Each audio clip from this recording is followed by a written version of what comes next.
Nonsensical Pittsburgh Steelers talk.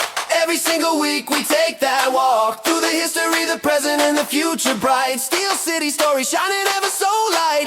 Yeah, Viking, Donkey, Gingy, Lasker, a legendary crew. Talking Steelers football through and through. That's right, Dong Nation, and we're back. We have Gingy, of course, it's Nonsensical, and Gingy. I know you wanted to talk draft stuff. I went over my draft needs last week for the Steelers, which was pretty much interior lineman and quarterback are the only positions that don't seem filled. Gingy, draft, you get to lead the conversation. Which way you want to go, where you want to start. What do you want to talk about, good sir? Positions of need, Donkey. We need a quarterback. All right, I'm tired of the Aaron Rodgers hostage situation every year. Why have we not made a decision?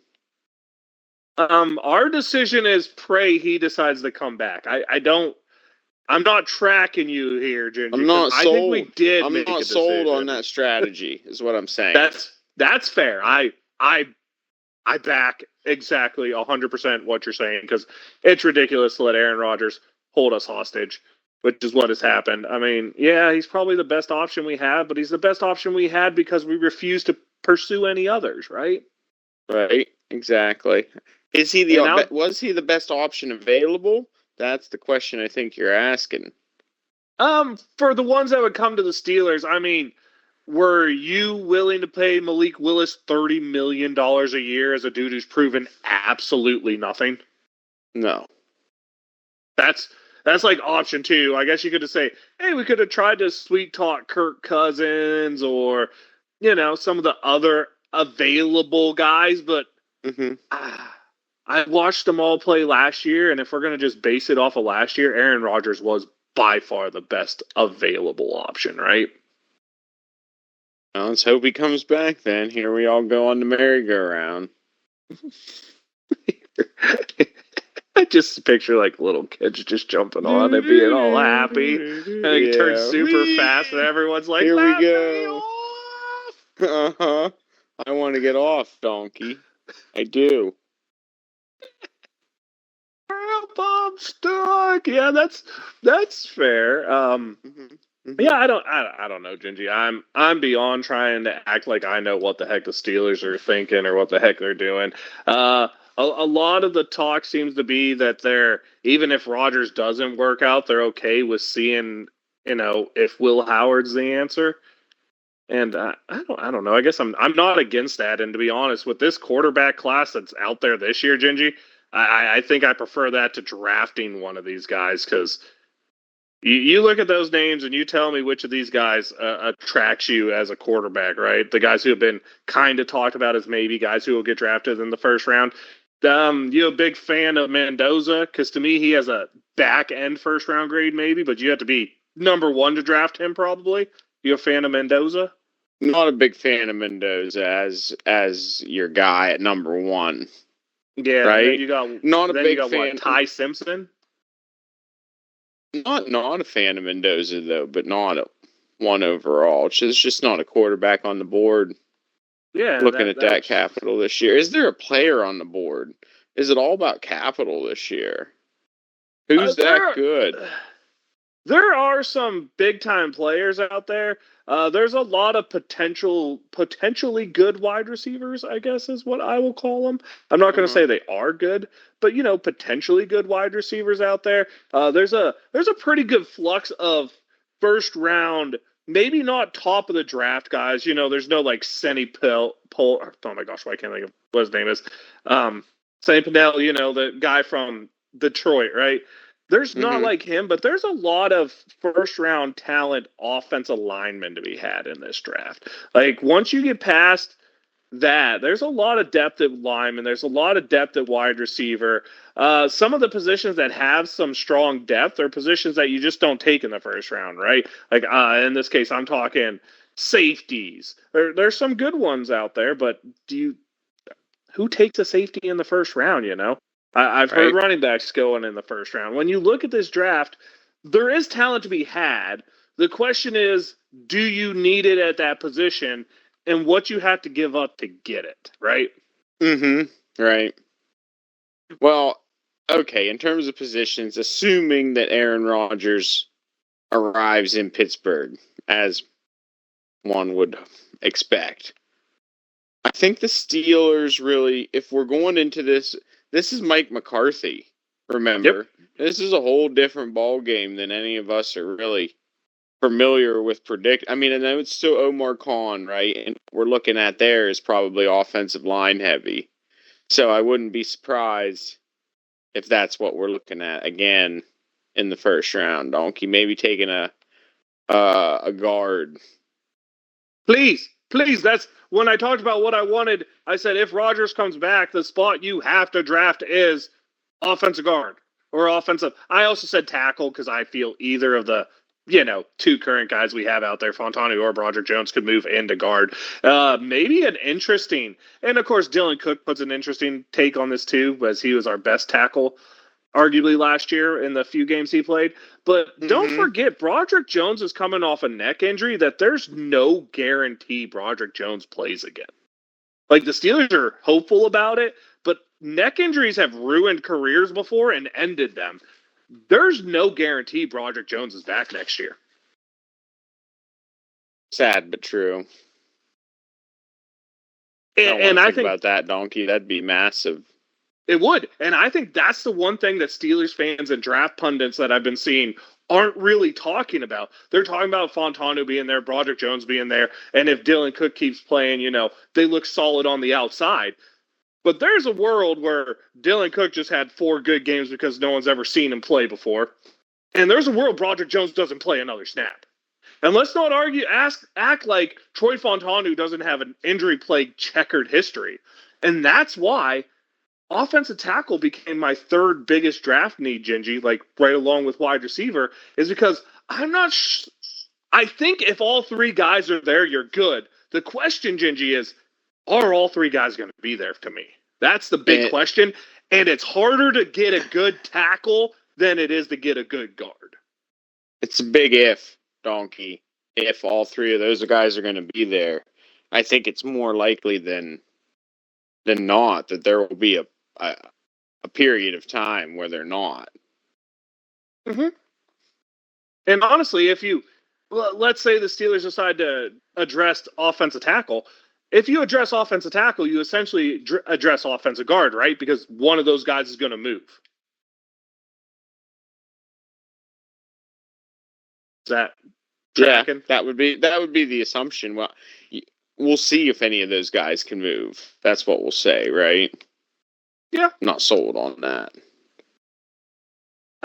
I think Fontana would be the one that I'd try to move first because he struggles with speed on the edge, and to me, that's the type of guy who would easily move into guard. And a lot of draft people had him listed as a guard when we drafted him because they didn't think he'd be able to stick a tackle. So Fontana is clearly the type of guy who has already been talked about having the skill set to move and has already been mentioned as a guy who a lot of people think should have been moved if you were going to take him in the draft. So who knows how that's going to go? Who knows how we're going to play out there? But, lots of fun stuff going on draft down in Pittsburgh. All this craziness coming to be. Who's the Steelers going to take? What direction do they go? And Gingy, that's a good spot for you to go in here. Where do you think they should go? And, who do you think is the premier guy you want to see there? New Steelers, new look. I think that we should go all in on the offense. And if that is indeed the case, I think we made a pickup to keep our dual-headed monster at running back between Warren and Dodal, right? Yep. I think we went and we added another weapon on the outside with Pittman to complement Metcalf, right? We have a tight end, Freiermuth. I'm looking for a wide receiver in the slot, a specialty guy, a guy who runs the dig, the middle post, the seam. If that's not going to be Freiermuth, who's it going to be? I like Roman Wilson. I like his separation numbers he showed last year. My biggest question, though, is Did Roman Wilson not see the field because of Mike Tomlin or Aaron Rodgers? Because that's really important, right? That Because if don't it's Aaron matter. Rodgers and your idea is to bring back Rodgers, then the answer can't be Roman Wilson, right? But if Right. it was Mike Tomlin, then perhaps the answer can be Roman Wilson. And if you don't bring back Aaron Rodgers, then to me the answer is Roman Wilson, right? Because you might as well find out about him and not spend another draft pick right there, right now on it. Right. No, that's a My good view on take. that one. Yeah, that's a good take. I don't think we saw enough of Roman Wilson for me to make a call one way or the other. No, the only thing I can tell you is his separation numbers were good. Does that mean he's gonna be good at all the time? I don't know. What was the reason that him and Aaron Rodgers didn't get along, right? Was it Mike Tomlin that he didn't get along with? There's just so many questions that we'll never know the answers to that you have to guess on why. But there are a lot of talented wide receivers I've seen mock to the Steelers. So I think you're on a very, let's call it, pro take there, right? On what a lot of the experts really see as the Steelers need. Because have you looked at the mock drafts for the Steelers just out of curiosity? A couple of them, yeah. It's the most boring thing in the world, Gingy, because every mock draft is either Steelers take a offensive lineman and or Steelers take wide receiver, right? Now, some differ on what offensive lineman they take. Like I've seen what is it, Vengu Ioane, is that right? The kid from Penn State. I've seen him Yes. as the most mocked to the Steelers guy. Interior offensive lineman, probably insta plug and play. I've seen mock drafts where they trade up to get him. I've seen mock drafts where they stay still to get him, right? He seems to be the most up name. Other ones that you've probably seen linked to the Steelers is Caden Proctor, huge offensive tackle from Bama. Was 6'7", 370. Big questions on whether or not he could stay at tackle. So a lot of people mock him to the Steelers because they think he could be one of the options to move to that interior spot, right? And then, of course, a dream scenario is like one of the better of them. I think it's Spencer Funo's the better of the offensive tackles from Utah Falls, but I've also seen Caleb Iolu, the other offensive tackle from Utah, because Gingy, I never thought I'd ever mention this. The frickin' Utes are supposed to have 2 offensive tackles taken in the first round. That is not a school you would ever get me to guess would get 2 guys taken in the first round, yet alone 2 offensive tackles. That's crazy. But yeah, you see the drafts there. You have right there. I just wanted to go over the boring linemen, the fit the Steelers need, right? You know, the prototypical, oh, it's just Marquise Pouncey. Oh, it's just David DeCastro. Oh, it's just Kendall Simmons. Was he the one before that group that would have been a first rounder? Was Simmons a first rounder? Oh, I don't remember. Yes. One of them was the Max Starks type of guy. You know, the boring Steelers. He's gonna be a good, not great lineman pick, right? Although I know everyone who loves DeCastro and everyone who loves Pouncey, go ahead and throw it at me. I'm not gonna overly get into that. But you know, that decade-long starter guy. But then there's the other half of the mock draft, Gingy, right? Which wide receiver is your favorite wide receiver, and why do you think he fits the Steelers? Is it Denzel Boston out of Washington? Is it Casey Concepcion out of Texas A&M? Is it Jordan Tyson out of Arizona State? Is it Makai Lemon out of USC? Are you a person who feels they shouldn't draft in the first round, should get capital for next year to attack a quarterback, trade back, and draft a guy like Jeremy Bernard out of Alabama, who, by the way, if we're talking slot receivers, Gingy, that's the guy I take, but he's not a first-round talent. Here's an interesting thought, Donkey. If we're not drafting for need, which I think we will, but if we had a guy slip past 20, right, who do you think that guy would be? And just in terms of just skill player on the board, right? Skill player. So you want a skill position player. I'm thinking the best value on the board at 21. Who would that dream guy be that would fall to that level? If I have the name right, and I don't remember which of the Utah guys is the better one, that's the problem for me right now. It's Spencer Funo, right? Because I think that dude is instant plug and play at left tackle. And him being an instant plug and play at left tackle lets Dylan Cook get that swing tackle role or maybe move into guard because he's big enough to play there. But more, it lets Broderick Jones play to guard. And I think Broderick Jones being allowed to be more physical and having less worries about holding an edge will absolutely unleash first round player potential there. Obviously, he wants to stay at tackle because he'll get paid more, but watching what I've seen from Broderick Jones and what I've seen him struggle with, which is outside pass rusher, skilled pass rushers, you don't get that on the inside. I would love to see him fall so that we can move Broderick Jones inside, and I think that would make that line very, very scary for the Steelers. Heck yeah. I like that plan, Donkey. I think that I still want to see. We're gonna need more talent on the line. A fancy pick would be another wide receiver, getting another weapon, but I still think that we ought to stick with the philosophy that we've been going with. Get a guy in the trenches. And to me, the real part of it comes, do you have more faith you can find a slot receiver later in the draft or a starting guard tackle later in the draft? And to me, there are some good prospects later in the draft that I think will be developed guys into really good players, solid players, like I thought when we drafted Mason McCormick, right? But I don't know. Mason struggled his first year, remember? Because he wasn't a guy who was quite NFL ready. And that's where I think you're getting with the later linemen that you see there. I think you can find a day one slot receiver right off the bat. Like, without a doubt, I think Bernard, if he doesn't go first round, goes there. And all those receivers I said, there's a good chance one of them slips to the second round. The Steelers have enough draft capital. They could package a couple of those, a fourth, a sixth, and a seventh and move up, with their second and move up early in the second round and get one of those impact wide receivers who should hopefully still be available. Or hell, you could do with and I don't think you're going to do it when you're the hometown team, but you could do the punt strategy. I've seen that, and that actually led to an interesting pick. The Steelers punt out of the first round, and they end up drafting a guy who I don't like it because I don't like seeing safeties play against lower talent, and that's essentially what this kid did. But Emmanuel McNeil-Warren, the safety out of Toledo, was a name a lot of people love. He's a big riser on a lot of draft boards.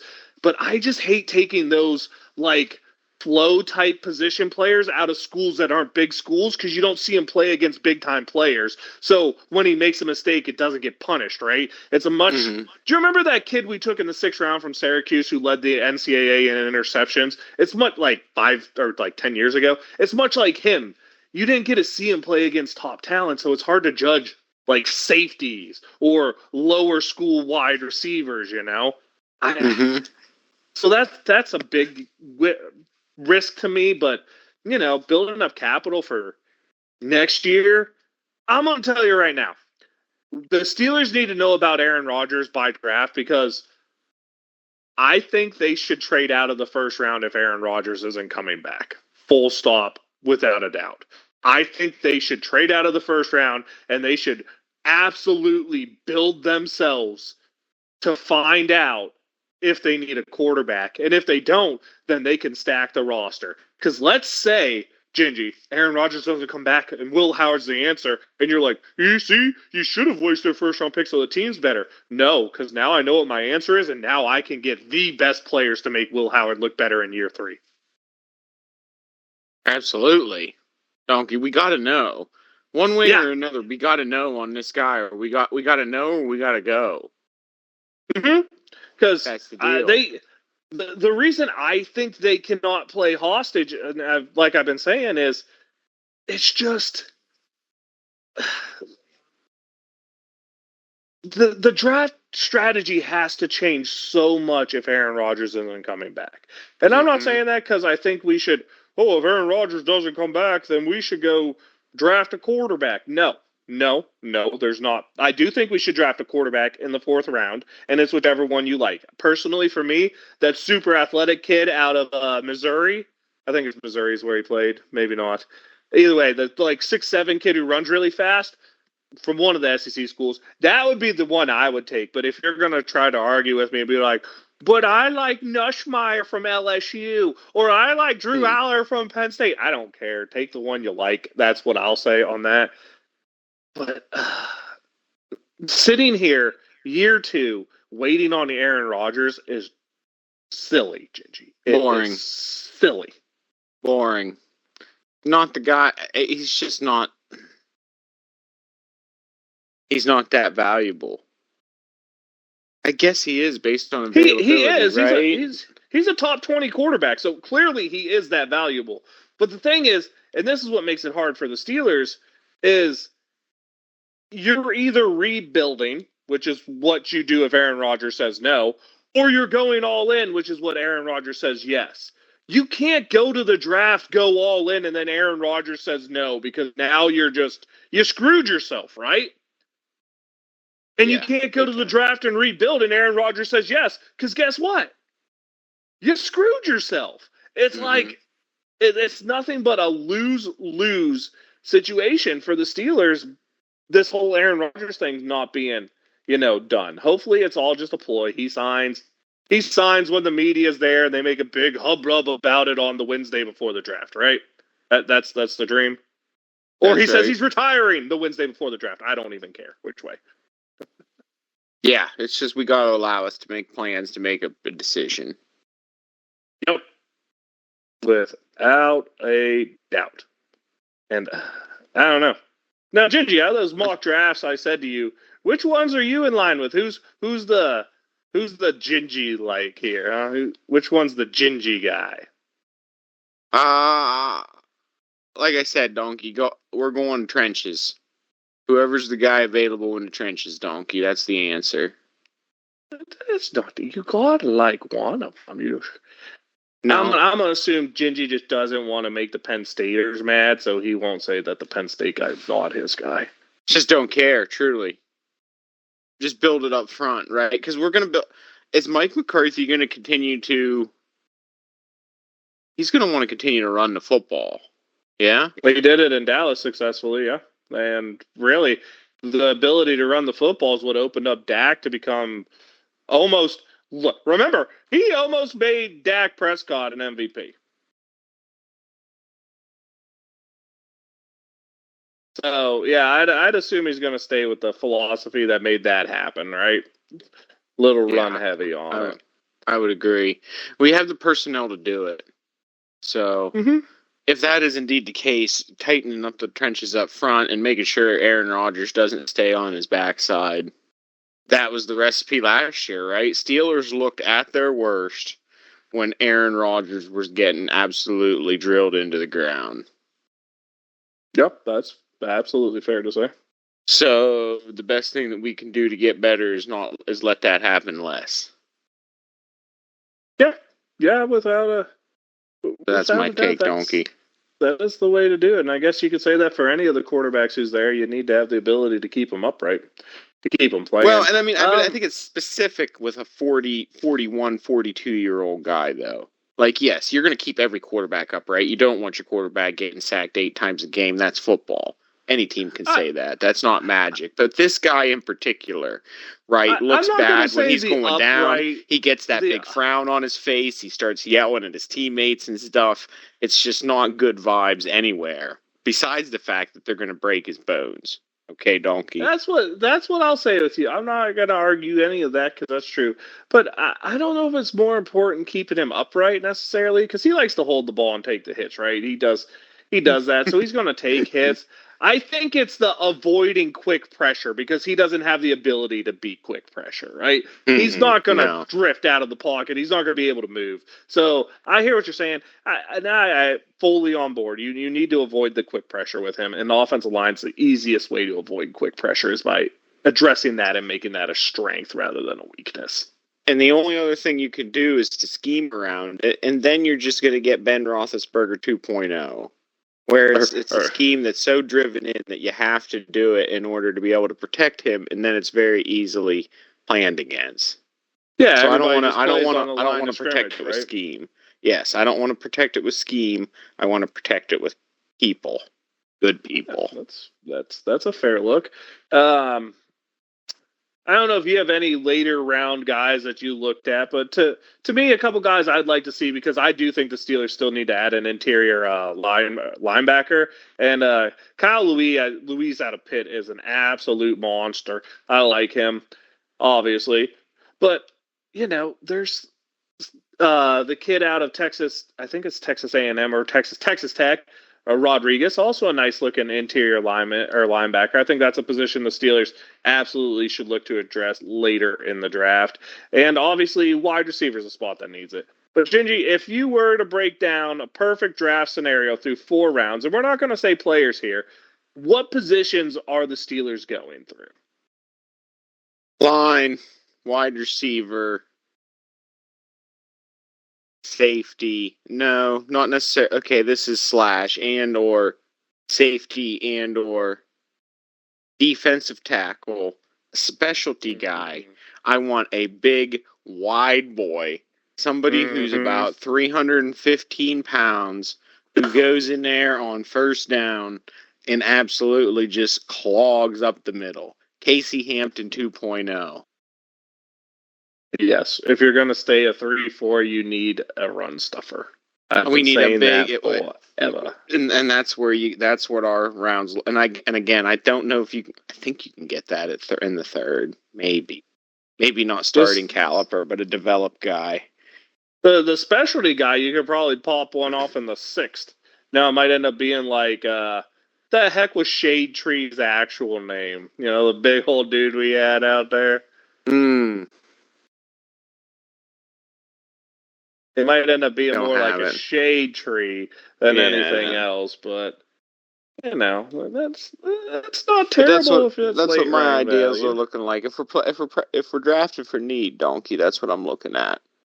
Right. Yeah, I think the other areas are feasible with what we got. I really don't know. Depth at linebacker is a problem. We don't have any inside linebacker. We don't have anybody who can. We have one dude who can kind of cover. That's the best we got. And we need more like 2 dudes that can cover, but we've got one that can kind of cover. Yeah, we're playing like it's 2002 and 2026. Now, Gingy, I guess the last thing to talk about on the draft is clearly. And by the way, yes, we will talk about the big Bengals news. I'm going to put that out there before I forget to talk about it. Bengals. So, obviously, when you talk draft here, a lot of people are like position of need or best player available. How do you fall in on that take, Gingy? Really matters what you're picking at, Donkey. The likelihood of that occurring happens way more at like 10 or 11 than it does at 20 and 21. Especially when you've got a log jam of guys up in the front round, or if there's a peculiar year, say the Bo Nix year, where there's 6 quarterbacks in the first 10 picks. You know what I mean? Yeah. Why? Yes, fully tracking though. A massive value can fall if some sort of anomaly like that occurs. Somebody on the offensive line, somebody at the defensive line, somebody in the secondary you can really snag a great value at 10 or 11 if you have some craziness like that happening. But at 20 or 21,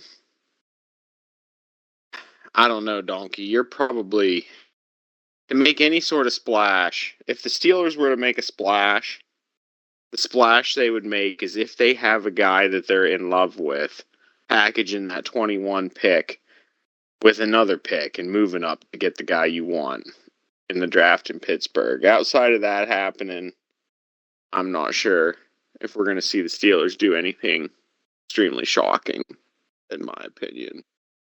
Yeah, I'm fully on board with that. Like I've always said, the way I look at the draft, and it's the way I've always looked at the draft, is you draft the best player available at a position of need if he fits the round. So if you have a first-round talent at a position of need, you take it. If there isn't a first-round talent at a position of need, you just take best player available.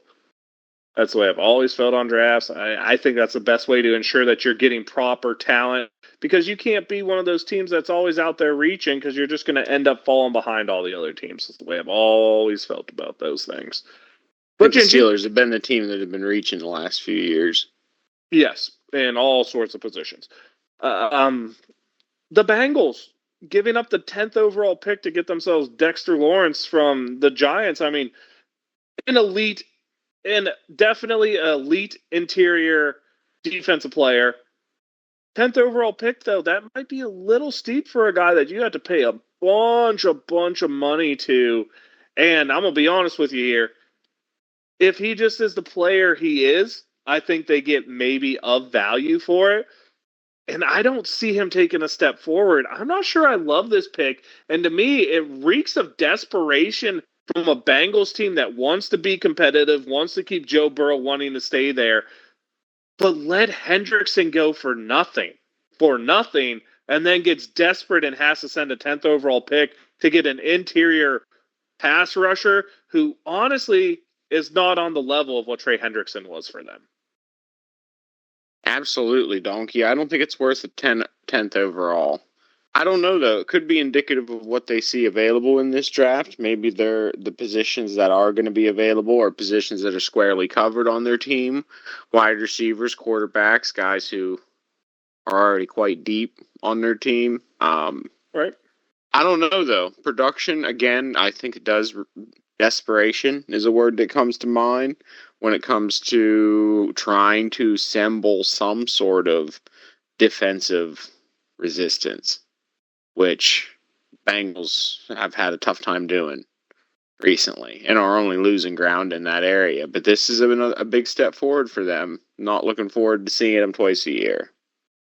No, not at all. But yeah, something that definitely has to be said. We talk about the North here, and it's just man, I saw that pop up when I was looking at all the mock drafts to see if anyone had anything interesting to talk about mock draft wise going into this week, right?